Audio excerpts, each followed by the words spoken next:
Welcome to Sea Stories with Jesse Osborn.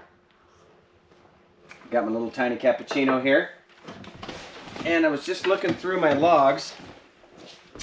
And of course, every voyage isn't a story worth calling sea stories.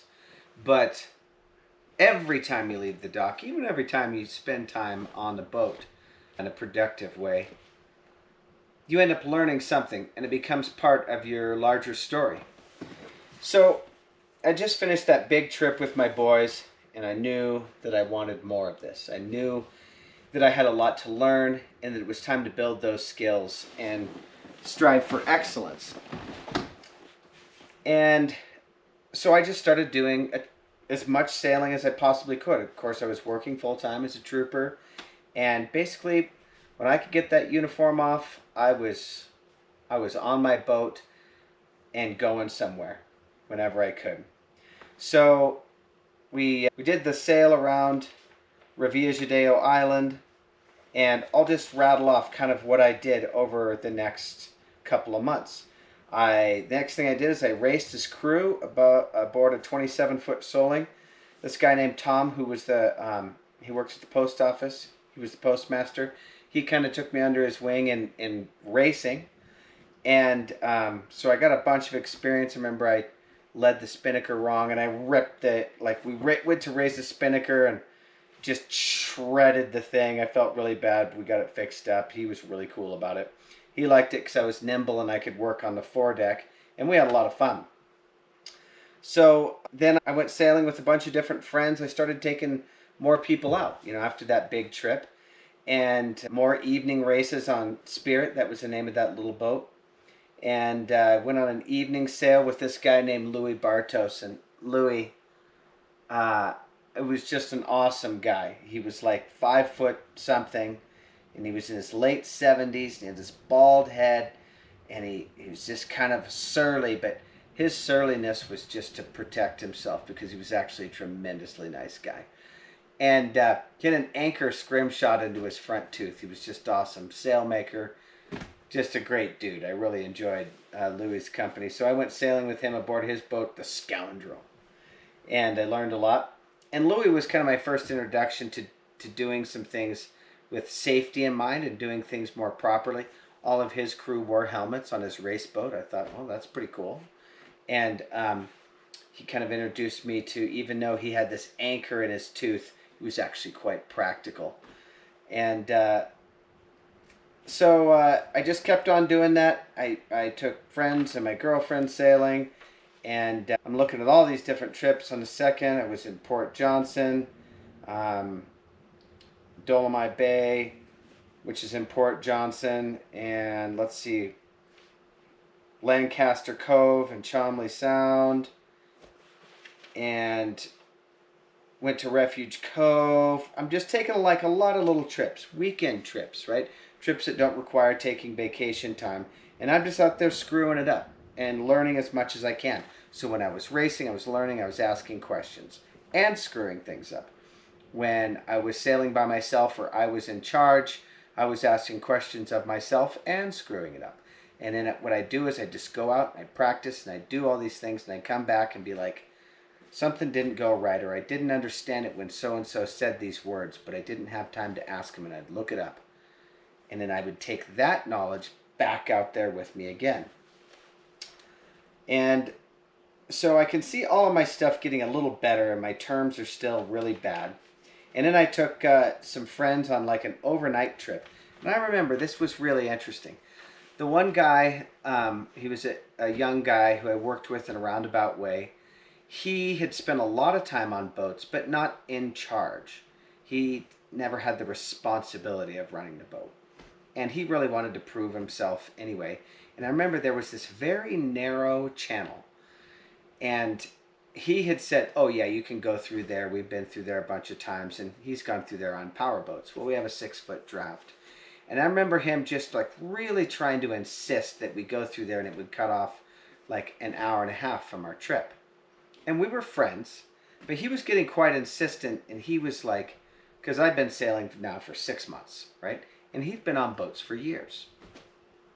And I remember him being like, basically like, now I'm being a jerk because I'm going to add an hour and a half to the trip. And I really had to like stop there and check that relationship, because first off, we're on my boat. Ultimately, I am going to be the one that's responsible. Oh, come here, Fred. And, oh, it's George. I am going to be the one that's responsible. And it's my boat, and I don't want to wreck it, and I certainly don't want any kind of drama. And I'd already made enough mistakes by making assumptions and things like that to screw this up enough. And I just told him no. I was like, if you want to go through there on your boat, you can go through there on your boat. I'm not doing it. And he was almost like daredeviling me, which I'd be a bit like Marty McFly on that. What are you, chicken? You know? I'd be the guy who would be like, no, I'm not chicken. But I was like, no, we're not doing it. And I really didn't care. And I would say that that was probably my first memorable decision as a captain, if you want to call it that, was just saying, no, part of this is about saying hard things. And so we ended up having a great trip, and we went the same way on the way out. I refused to cut the channel. And, we got back, and it was like another nice trip in the books. And so I kept on doing things like this, and I kept on taking these little trips. And again and again, here I'm going to the fuel dock. It's now in August. So I've been sailing technically for 7 months, and here I am sailing on crew as Spirit again, as crew on Spirit, and again the next week.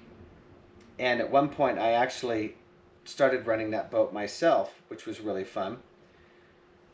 And I'd spent some time also with Coast Guard because it was a trooper. I got to spend some more time on the water, and I started seeing what kind of practices are a reflection of like a professional approach to being on the water. And I was by no means a professional, but I could see that comparison between the professional side and a recreational side of like seamanship and preparedness. And so here I am, the 18th of August, raced on Spirit, 2 races. And there I am the next day, I'm dinghy sailing, and I was on a boat going out to Naha Bay. On the 20th, 4 more races on Spirit. I raced more than I recall reading these. On the 23rd, raced on Spirit. Now check this out. On the 24th of August, yes, George. On the 24th of August, so this is now January 9th was when I left with the boat. Never been on a boat before, making all these horrible mistakes, having some luck and a friend helping bail me out, and God watching over me, not probably for sure, but I was definitely skating when I first started out. Here I am, 8/24. I read this today and I thought, boy, that's wild. Teaching sailing aboard Spirit. And that's really interesting. All right, George, go play. That's really interesting because at 6 months, you would think I really have no business teaching anybody anything.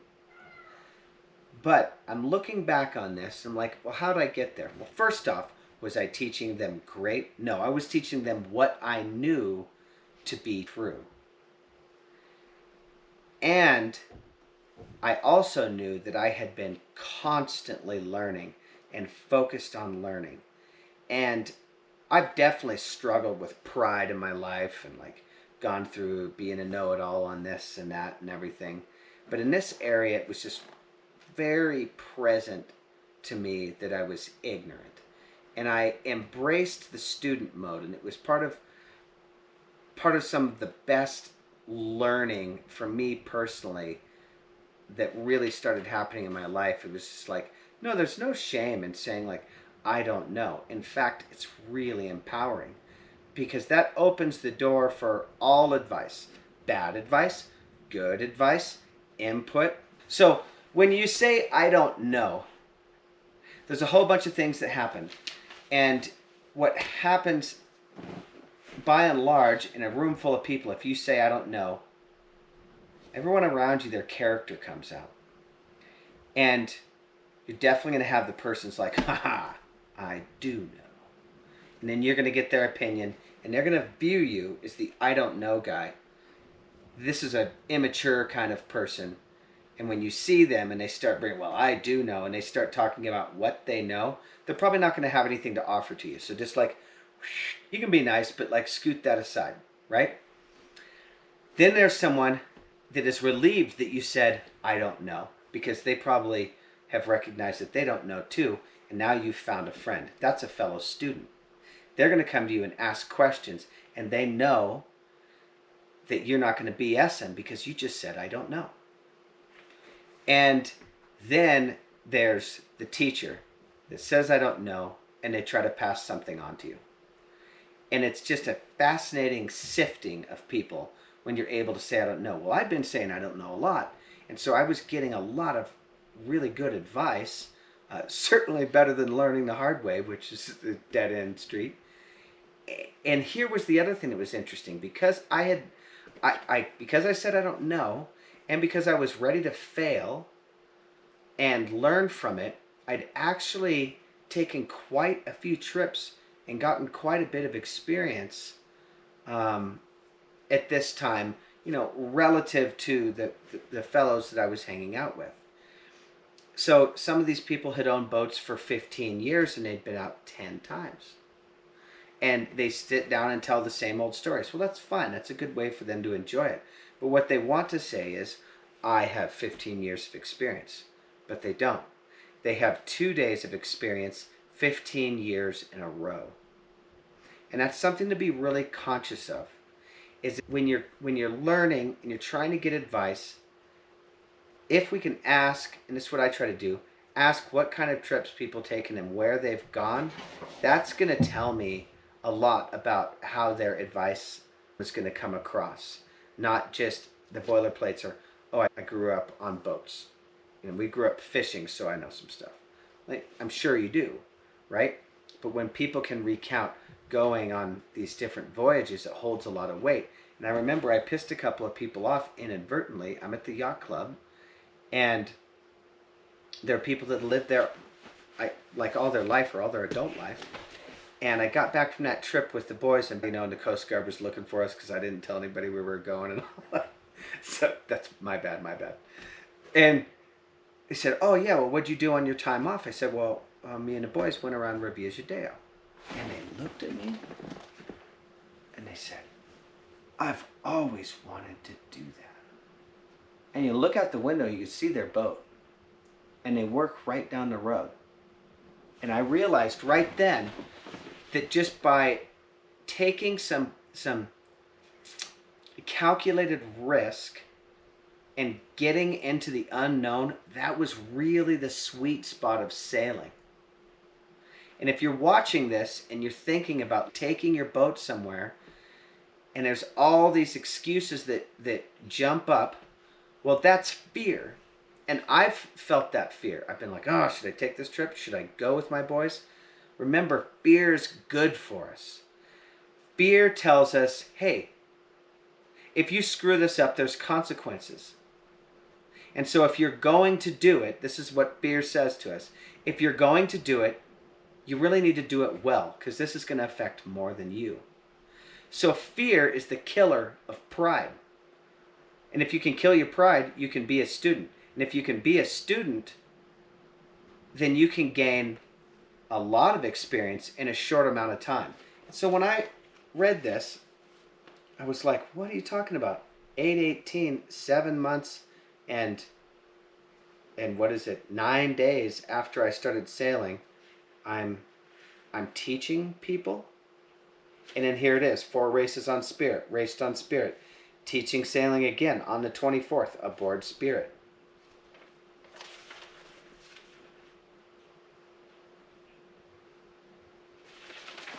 If you've owned a boat for 20 years and you haven't left the dock, it's not too late. If you don't own a boat and you want to, it's not too late. If you've been bullshitting yourself and everybody around you that you know a whole bunch, and that's why you don't take your boat out, is because you don't want to be caught in the act of a lie, it's not too late. The ocean is a place that is indifferent to us. It is indifferent to our talk.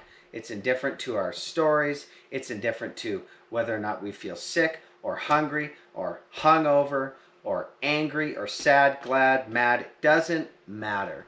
The ocean is indifferent. And it just requires you to approach it with respect and as much knowledge as you can grasp. When I fell upon that process, I never stopped. And I'll share with you where it takes me next, because I'm about to make a whole bunch more mistakes. But I wanted to share that with you today because it might sound all cool, like, oh, Jesse bought this boat, and like, oh, you didn't even know anything, and he went and like did all this stuff. No, I just fucked it up a lot.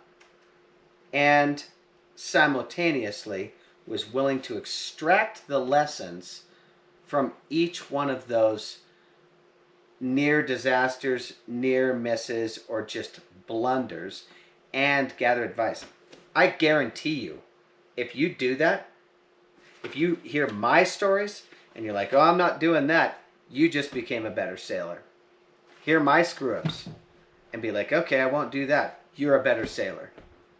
Take it from all angles, and before you know it, people are going to be asking you, how do I do this? Where do I go? What do I do? Be encouraged. The ocean's for everybody.